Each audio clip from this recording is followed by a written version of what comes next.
ये कोई साधारण कन्या नहीं है जनक। इस धनुष से तुम्हारी पुत्री का भविष्य जुड़ा हुआ है जनक।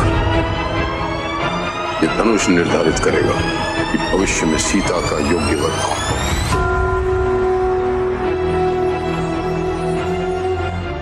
इस क्षण से लेकर मृत्यु क्या तक थी हमें अलग भविष्यवाणी? रखते। कौन थे ऋषि गृहस्थमत?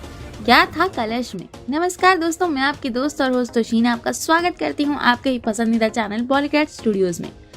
आपने अपने बचपन में अपनी दादी नानी से कई कहानियां सुनी होंगी और कुछ कहानियां तो ऐसी थी जिन्हें आप चाह के भी भूल नहीं सकते, जैसे रघुकुल नंदन श्री राम और जानकी पुत्री की। इनकी कहानी के बारे में पता तो सभी को है, लेकिन जितनी बार भी सुने ये कहानी उतनी बार मन को छू ही जाती है। और अब उसी कहानी को बड़े पर्दे पर उतारने का जिम्मा लिया है डायरेक्टर ओम रावत ने, और इस फिल्म का नाम है आदि पुरुष, जिसमें आपको प्रभास, कृति सेनन के साथ साथ सैफ अली खान और सनी सिंह भी नजर आने वाले हैं। तो चलिए आज हम आपको आदि पुरुष की कहानी सुनाते हैं।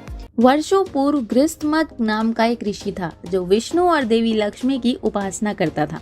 वो देवी लक्ष्मी को अपनी पुत्री के रूप में पाना चाहता था, इसलिए उसने देवी लक्ष्मी को प्रसन्न करने के लिए घोर तप किया। तब देवी लक्ष्मी उसके सामने आती हैं और उससे कहती हैं, मैं तुम्हारी प्रार्थना से प्रसन्न हुई हूँ, किंतु मुझे पुत्री के रूप में प्राप्त करने के लिए तुम्हें एक और परीक्षा को पार करना होगा। यदि तुम मुझे पुत्री के रूप में पाना चाहते हो तो तुम्हें हर दिन मंत्र के उच्चारण के साथ साथ खुश के आग्र भाग से कलश में दूध की बूंद डालनी होगी, और जब इस कलश में पूर्ण रूप से दूध भर जाएगा तो मैं पुत्री के रूप में तुम्हारे घर में प्रवेश करूंगी।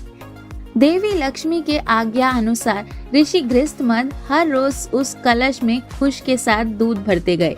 एक दिन जब ऋषि आश्रम में नहीं थे तब वहां रावण आ पहुंचा।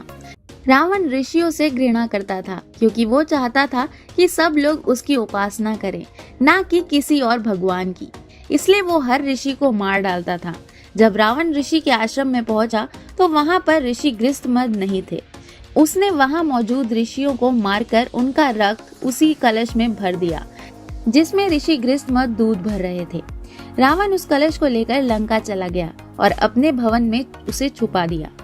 रावण की पत्नी मंदोदरी ने जैसे उस कलश को देखा तो वो रावण से सवाल करती है, स्वामी आखिर इस कलश में क्या है?